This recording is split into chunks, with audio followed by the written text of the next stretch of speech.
성경 발효하려면은 아브라함에게서 언약을 발효해야 됩니다. 성경 기록한 목적을 발효해야 되고, 두 번째는 아브라함에게서 언약을 바로 알아야 된다. 하나님께서 아브라함에게 언약을 세울 때에 네 씨로 말미암아 세계 모든 족속이 다 복을 받게 하시겠다는 약속을 세운 것이 성경 전체의 총 제목이 되는 말씀입니다. 이 말씀이 아브라함에게 올 때는 완전한 성경을 기록한 때가 아닙니다. 한 개인적인 신앙을 토대로 하여 실현을 시켜서 끝까지 변치 않는 신앙을 인정하는 동시에 당신을 가리켜 맹세를 세웠습니다.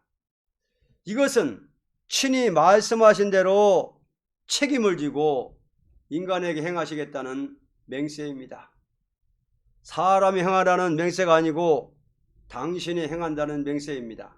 그러므로 아브라함의 자손이 애굽에 내려갈 때부터가 아브라함에게 세운 언약이 이루어지는 단계에 들어갔습니다.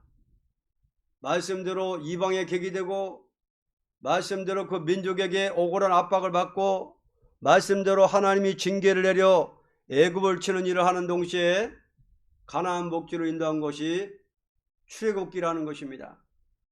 가나안 복지로 인도한 목적은 상수리나무 아래에서 아브라함에게서는 언약이 이루어진 일입니다. 이때 입법적인 완전한 교회를 이루기 위하여 모세로 하여금 책을 기록했으니 이것을 모세오경이라는 것입니다. 이 성경은 완전한 구원을 이루어 놓은 언약이 아니요 몽학적인 교훈을 주는 율법과 율례와 법도를 당신의 백성에게 가르치기 위한 책입니다. 왜냐하면 당신의 언약의 말씀을 이루기 위해서는 하나님의 공의가 무엇이냐 하는 것을 가르치는 것이 먼저 할 일이기 때문입니다.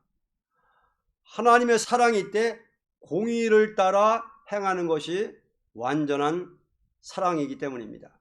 이 글은 그리스도께서 공의의 죄의 대가를 완전히 십자가에서 그 피로 지불하는 영원한 속죄로 말미암아 다 이룬 것이니, 하나님은 그 법을 그대로 인생에게 행하지 않고 다른 방법으로 행하는 것을 기독교의 완전 구원을 이루는 생명의 법인 성신의 역사라 하는 것입니다. 하나님께서 공의가 무엇이라는 것을 가르친 동시에 속죄의 법을 가르쳐서 육족 이스라엘이 그 법에 순종하면 복을 주고, 순종치 않을 적에 이방의 원수를 들어서 그 민족을 친 것이 이스라엘의 역사가 됩니다. 그러므로 성민의 역사는 사사기, 사무엘상하, 열왕기상하로 기록된 책이니 이 글은 하나님이 실천적인 교훈을 하신 글입니다. 아무리 택한 백성이라도 순종하면 용서해서 복을 주고, 순종치 않으면 용서 없이 벌한다는 것이니, 이 성경은 중생받은 영적 이스라엘에게 영자적인 교훈이 되는 것이니, 아무리 중생을 받은 성도라도 성신의 법에 순종하면 축복을 받고, 순종치 않으면 그리스도의 왕국을 이루지 못한다는 교훈이라고 보게 됩니다.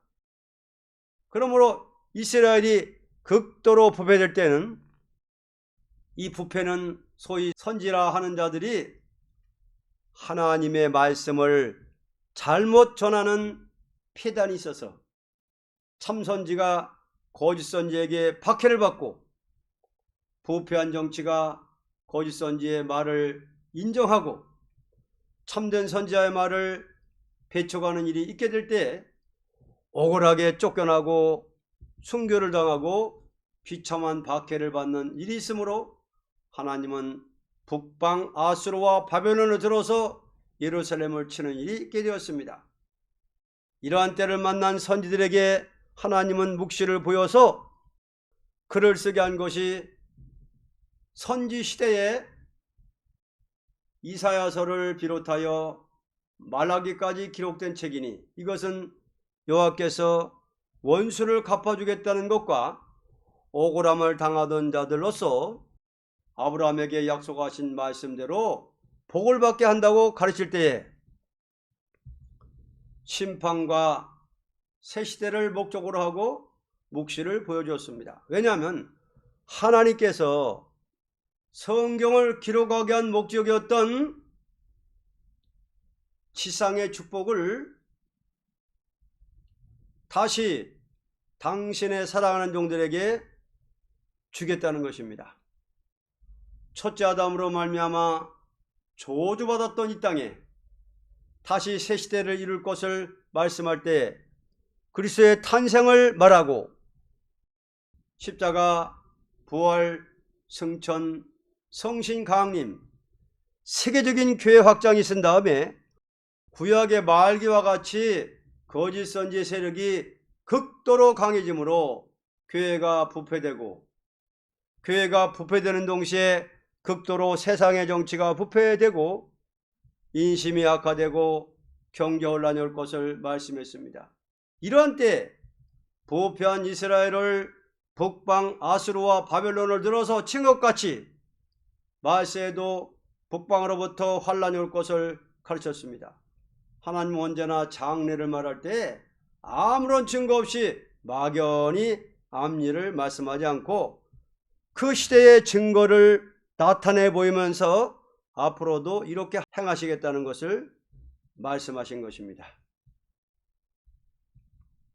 하나님께서 아브라함에게 선 언약이 주거 천당이 아니고 사라 새 시대입니다.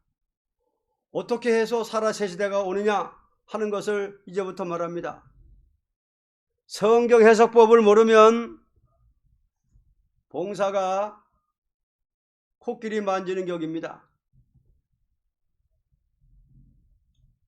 봉사가 코끼리를 만지는데 봉사한 사람은 다리를 만졌고, 봉사한 사람은 배를 만졌고, 봉사한 사람은 코를 만졌는데 다 다른 거예요, 해석이. 자, 코끼리는 어떻게 생겼습니까? 물어보니까 다리 만져본 소경은 기둥 같으면 기둥입니다. 기둥. 코끼리는 기둥같이 생겼습니다. 코 만져본 사람은 코끼리는 구렁이같이 생겼습니다. 전부 해석이 다른 거예요. 그러니까 성경 해석법을 바로 모르면은 봉사들이 코끼리를 만지는 격입니다. 하나님께서 아브라함에게 갈대아 우르에서 살기 좋은 땅을 떠나라 했습니다. 그때부터 물질의 시련이 오고 원수도 생기게 되었습니다. 아브라함에게 말씀하신 것이 우리에게 말씀하신 것입니다. 우리가 약속의 아브라함의 자손입니다. 우리가 약속의 아브라함의 자손이요. 아브라함에게 창세기 22장이나 15장 3절이나 15장 14절과 같은 약속을 할 때는 성경도 없었습니다. 아들도 없었습니다. 그러나 정신작용으로 생각지 않고 주겠다고 약속한 그대로 무조건 믿었습니다. 양자와 제사 드리는 종교국을 이루기 위해서 출애굽을 시켰습니다. 자, 아브라함에게 약속하신 언약대로 이루기 위해서 양자와 제사 드리는 종교국가를 이루기 위해서 출애굽을 시켰습니다. 양자와 제사 드리기 위해서 쓰여진 성경이 모세오경입니다. 모세오경의 3대 요소는 첫째, 인류 타락설, 둘째, 죄가 무엇인가, 셋째, 속죄법을 가르쳤습니다. 병을 고쳐도 병을 알리고 고치듯이 죄를 사해 주는 데는 죄가 무엇이라는 것을 가르치고, 자, 공의의 법이지요. 모세의 율법. 죄가 무엇이라는 것을 가르치고 죄 사하는 제사법과 성전 짓는 법을 가르쳤습니다. 모세오경에. 자, 육적 이스라엘에게 나타나서 죄를 지을 때 용서 없이 쳤습니다. 우리가 아무리 택한 자라도 잘못하면 칩니다. 구약 역사가 있으므로 하나님이 어떤 분이라는 것을 알 수 있습니다. 모세오경은 도둑질한 놈, 간음한 자, 불효한 자 돌로 쳐 죽여라. 그래갖고 예수님이 그때 가나마다 현장에 붙들린 여자를 끌고 와가지고 돌을 들고 와가지고 이제 물어본 거예요. 아이, 모세오경에는 이런 자를 돌로 치라고 그랬는데 선생님은 당신은 어떡할 거요? 그러니까는 땅바닥에 이렇게 글을 이렇게 쓰시고 죄 없는 자가 먼저 쳐라 돌로. 그래서 모세오경은 뭐예요? 도둑질한 놈, 간음한 자, 불의한 자 쳐 죽여라. 그러나 이 사람이 죽을 죄를 이 양이 대신 죽으니 용서해 주세요. 양의 머리 안수하고 양을 죽였습니다. 피 흘렸어요. 양의 피. 그럴 때 그 사람의 죄가 사해진 거예요. 돌로 맞아 죽을 우리를, 자, 우리는 원래 돌로 맞아 죽어가지고 지옥 가야 되는데 돌로 맞아 죽을 우리를 대신해서 예수님이 죽으셨으니 모세오경은 다 이루어졌습니다. 십자가에서 다 이뤘다. 그럴 때 예루살렘 성전의 휘장이 딱 찢어지잖아요. 그래서 예수님이 돌에 맞아 죽을 우리를 대신해서 십자가에서 다 못 박혀 죽으시고 피 흘리시고 부활하셨기 때문에 그걸 믿는 자에게는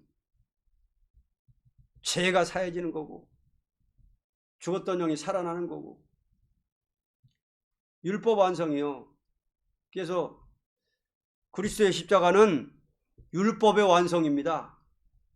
죄의 대가를 전부 지불했으니 하나님이 범죄한 인간을 대할 적에, 자, 우리를 대할 적에 공의의 법으로 대하지 않으시고 사랑으로 대하십니다. 옛날 다윗 왕국은 앞으로 지상 축복이 올 영자적인 교훈입니다. 죄 때문에 당신 아들 죽였는데 우리 죄 지으면 오물오물 하겠느냐?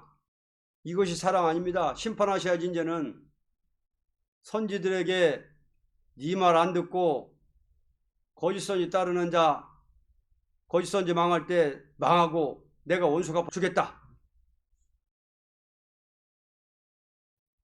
이것이 아브라함에게 세운 언약입니다.